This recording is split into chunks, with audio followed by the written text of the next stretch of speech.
Verify करने का voter को मौका मिलेगा कि जो वोट हमने डाला, जो मशीन में बटन हमने दबाया, वो सही जगह वो वोट गया कि नहीं गया।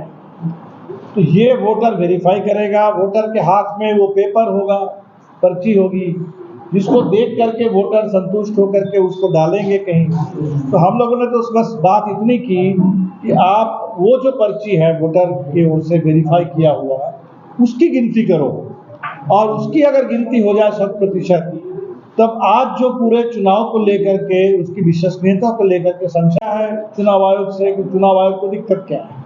तो हमें लगता है कि चुनाव आयोग को भी इस बात को समझना चाहिए और वीवीपैट की 100% गिनती होनी चाहिए। इलेक्टोरल बॉन्ड, जिसके बारे में सुप्रीम कोर्ट ने साफ कह दिया कि संविधान विरोधी कानून था, और एक इतना बड़ा घोटाला अब उजागर हुआ है जो सिंगल एक घोटाला नहीं है बल्कि घोटालों की। नरेंद्र मोदी जी चुनाव में आप बोल रहे हैं, जो लोग इलेक्टोरल बॉन्ड के खिलाफ बोलेंगे उनको पछताना पड़ेगा। तो हमें लगता है कि ये सुप्रीम कोर्ट के लिए एक तरह से कहिए तो धमकी है कि क्या सुप्रीम कोर्ट ने गलत कुछ कह दिया। तो इस समय में ये भी बात बिल्कुल देश के सामने उजागर हो गई कि ये सरकार न सिर्फ इनके पास ये पूरी सत्ता चाहती है, लेकिन पूरी सत्ता पर जो कब्जा है उसके बल पर जबरदस्त भ्रष्टाचार भी इस समय हो रहा है। ये जो अंग्रेजी के बहुत पुराने चर्चित कहावत है, power corrupts, absolute power corrupts absolutely. तो सत्ता के साथ भ्रष्टाचार की संभावना जुड़ी रहती है, और इसीलिए बाबा साहब अम्बेडकर ने इस देश में संविधान लिखते समय इस बात पर उन्होंने जोर दिया था कि हिंदुस्तान में एक संसदीय लोकतंत्र हो, ताकि जो सत्ता है उस जनता का नियंत्रण, संसद में सवाल जवाब हो, मीडिया सवाल जवाब करे, जो तमाम संवैधानिक संस्थाएं हैं उन संस्थाओं की ओर से सत्ता के ऊपर एक नियंत्रण और निगरानी की पूरी व्यवस्था हो। हम देख रहे हैं कि ये पूरे नियंत्रण और निगरानी की जो पूरी व्यवस्था थी, इसको केंद्र की सरकार वो लगातार खत्म कर रही है। और जब पावर एब्सोल्यूट हो जाएगा तो वो एब्सोल्यूट पावर और एब्सोल्यूट करप्शन, ये दोनों जुड़वा भाई है, एक ही सिक्के के दो पहलू हैं। और वो एब्सोल्यूट करप्शन देश के अंदर अब पूरा बिल्कुल दिखने लगा है।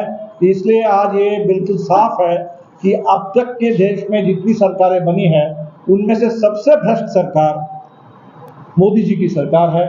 सबसे भ्रष्ट पार्टी भारतीय जनता पार्टी है। और जो कहते हैं कि हम भ्रष्टाचारियों को मिटा रहे हैं, भ्रष्टाचारियों को हम छोड़ेंगे नहीं, तो दरअसल वो कहना ही चाह रहे हैं कि भ्रष्टाचारियों को हम छोड़ेंगे नहीं और सारे भ्रष्टाचारियों को हम जुटाएंगे भारतीय जनता पार्टी में। और इसीलिए सही बिल्कुल लोगों ने कहा है कि बीजेपी का मतलब भ्रष्टाचारी जुटाओ पार्टी, भ्रष्टाचारी जुटाओ पार्टी है। चारों तरफ से, देश के हर कोने से भ्रष्टाचारियों को पिछले 10 साल में 400 से अधिक विधायकों को खरीदा गया दूसरी पार्टियों के। 25 बड़े नेताओं के ऊपर मुकदमे चल रहे थे, जिन नेताओं को भाजपा में ज्वाइन करवाया गया, और भाजपा में ज्वाइन करने के बाद 23 नेताओं के ऊपर जो केसेस थे वो सारे केसेस खत्म हो गए। हाल ही में सबसे ज्यादा प्रफुल्ल पटेल के बारे में आपने देखा होगा कि सीबीआई ने उस केस को अब क्लोज कर दिया। तो भ्रष्टाचारियों का अभयारण्य है इस समय भारतीय जनता पार्टी। इस चुनाव में ये भी बहुत बड़ा मुद्दा है। और जो विपक्ष के ऊपर हमले हो रहे हैं, आप देख लीजिए कि 22 जनवरी राम मंदिर का उद्घाटन हुआ, और उसके बाद से कुछ लोग ये समझ रहे थे कि राम मंदिर ही इस चुनाव में भारतीय जनता पार्टी का सबसे बड़ा कार्ड है। लेकिन भारतीय जनता पार्टी को ये मालूम है कि इस समय देश में इतना जबरदस्त जनता में असंतोष है, बेरोजगारी इतने चरम पर है, महंगाई इतनी चरम पर है, लोगों के सामने आर्थिक संकट इतना ज्यादा है कि लोग ये चुनाव किसी मंदिर के मुद्दे पर लड़ने नहीं जा रहे हैं, वोट किसी मंदिर के नाम पर पड़ने नहीं जा रहे हैं। जनता अपने सवालों का जवाब मांग रही है, और इसीलिए हम देख रहे हैं कि पूरे सारे हथकंडे अपनाए गए। राम मंदिर उद्घाटन के तुरंत बाद भारत रत्न का भी इस्तेमाल हुआ। पहली बार हिंदुस्तान में देखा कि भारत रत्न का भी इस्तेमाल राजनीतिक कारण से हो सकता है, और जो भारत रत्न दिए गए इस दौर में, उसके बाद सबसे पहले नीतीश जी गए। हमने देख लिया कि किस तरह से झारखंड में मुख्यमंत्री को गिरफ्तार कर लिया गया, और बात आगे बढ़ते बढ़ते अब केजरीवाल को भी गिरफ्तार कर लिया गया। तो विपक्ष के ऊपर इतने हमले, तो चुनाव में अगर चुनाव निष्पक्ष ना हो, चुनाव में बराबरी ना हो तमाम दलों के बीच में, तब वो कैसा चुनाव? ये जो चुनाव हो रहा है जिसमें बीजेपी की कोशिश है कि बस बीजेपी अकेले, उसके पास सब पैसे हैं, उसी के पास पूरी सत्ता है, उसी के पास पूरा प्रशासन है, पूरा प्रचार तंत्र उसके पास है, तो चुनाव बिल्कुल एक तरफा हो। लेकिन जनता इसको समझ गई है, ये चुनाव बिल्कुल ही देश को बचाने वाला चुनाव है, लोकतंत्र को बचाने वाला चुनाव है। और रोजगार का सवाल, किसानों का सवाल, आर्थिक संकट से जूझ रहे जो देश के छोटे कारोबारी हैं, छोटे दुकानदार हैं, इनके सवाल, ये चुनाव के सबसे बड़े सवाल हैं। इन सवालों को लेकर के हम लोग चुनाव में गए हैं। तो देश का सवाल, बिहार का सवाल और हर एक क्षेत्र के अपने अपने सवाल हैं। और खासकर हम कहेंगे कि सुदामा जी जहाँ लड़ रहे हैं तो लंबे समय से 2 टर्म से विधायक है, और विधायक रहते हुए पूरे भोजपुर और बिहार के तमाम किसान और बटाईदारों का सवाल, छोटे दुकानदारों के सवाल, लगातार विधानसभा के मंच पर इन सवालों को उठाते रहे हैं। अब समय आ गया है कि ये सवाल लोकतंत्र का जो सबसे बड़ा पंचायत है, जो संसद है, संसद में भी ये सवाल उठे, नीतियां बदले, दबाव बने, और इसकी पूरी कोशिश हम लोग करेंगे।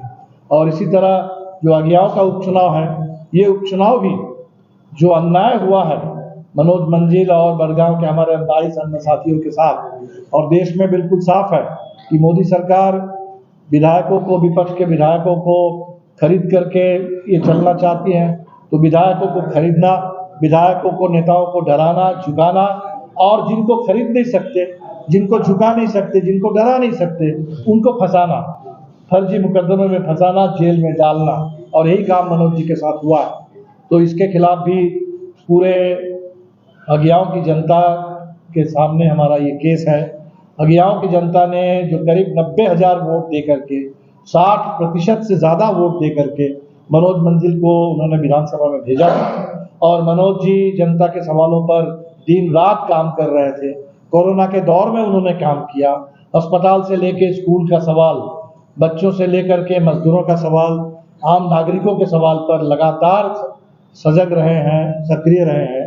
तो ऐसे एक विधायक को जेल में डाल दिया गया, उनकी विधानसभा की सदस्यता छीन ली गई। तो पूरे क्षेत्र की जनता का ये बहुत बड़ा अपमान है, उनके साथ अन्याय है। तो इसका जवाब जनता ही देगी इस चुनाव में। हमने ये कोशिश की कि जो इलेक्टोरल बॉन्ड के जरिए, बॉन्ड पर रोक तो लगी अभी, लेकिन उस बॉन्ड के जरिए पैसा तो इकट्ठा कर लिया भारतीय जनता पार्टी ने, 8,200 करोड़ से ज़्यादा पैसा। तो लोग ये पूछते हैं कि बॉन्ड का मुकाबला कैसे किया जाएगा, ये जो पैसा है कॉरपोरेट का, इस पैसों का मुकाबला कैसे किया जाएगा। तो हमने हमेशा जनता पर भरोसा किया है और जन सहयोग के बल पर चुनाव लड़ा है। इस चुनाव में हमने कहा कि बॉन्ड का मुकाबला, जो कॉरपोरेट का बॉन्ड है, वो जो बॉन्ड है जिसके पीछे एक तरह से रिश्वतखोरी का पैसा है, घूस का वसूली का पैसा है, भ्रष्टाचार का पैसा है, उसका मुकाबला जनता का कूपन करेगा।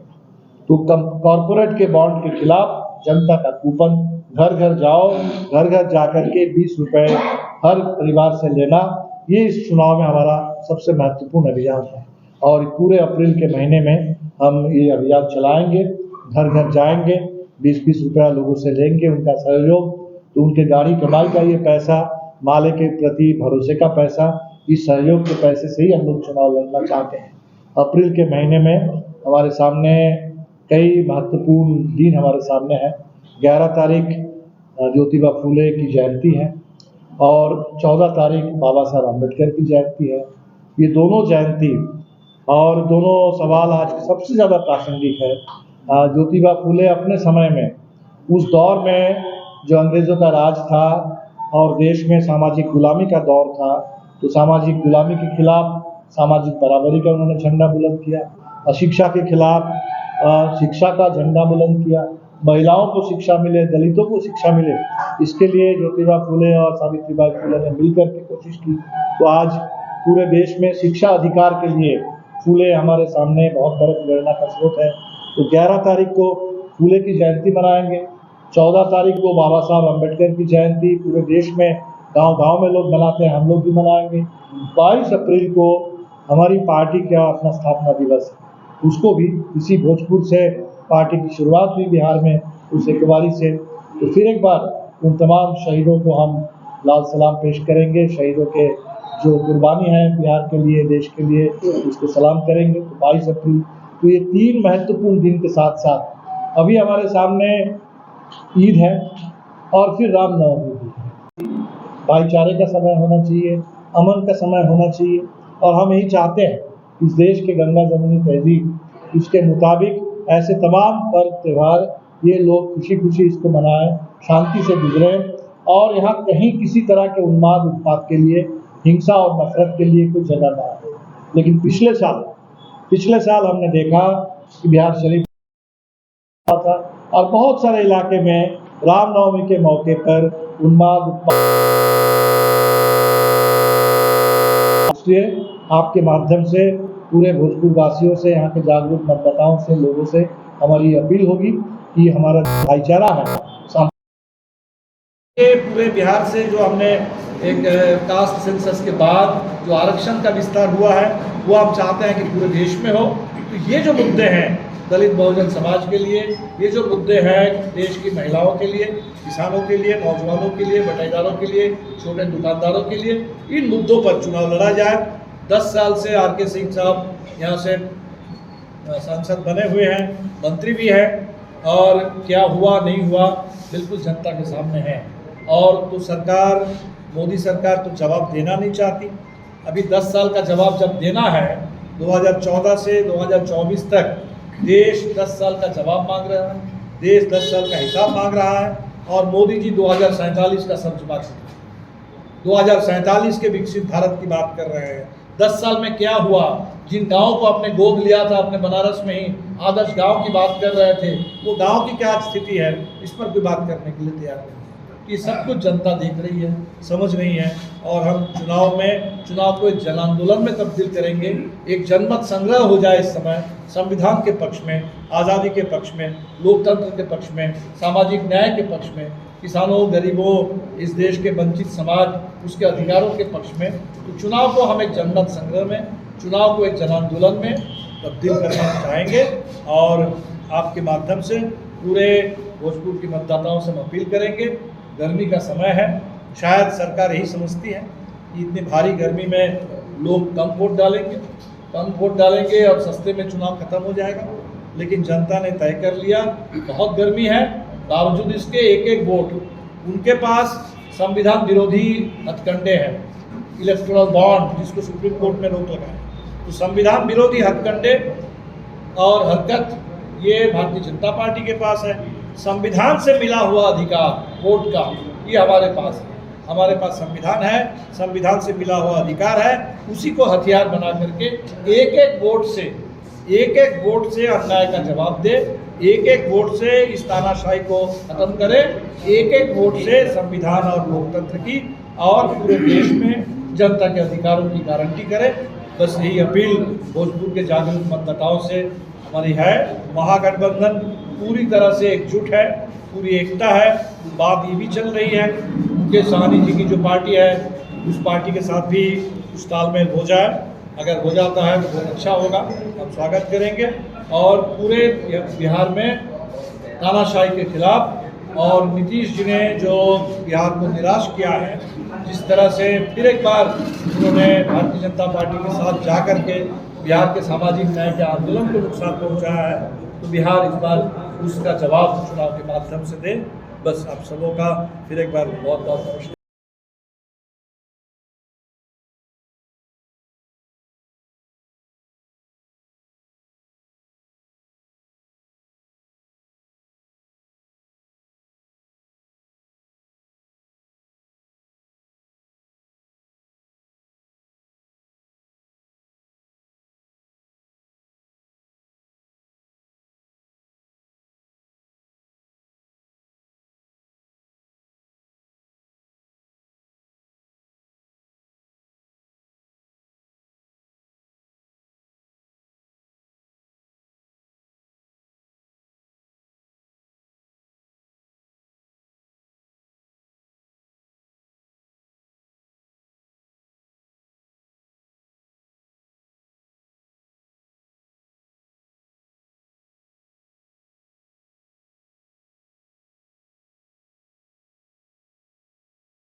नहीं तो भाई चुनाव तो इलेक्शन कमीशन ने तय किया है, लेकिन ये सरकार है, आप जानते हैं ये जो तय हुआ है अब इस पूरे गर्मी में ठीक से वोटिंग हो, हम तो बिल्कुल चाहेंगे। इसलिए हम तो इलेक्शन कमीशन के पक्ष में है।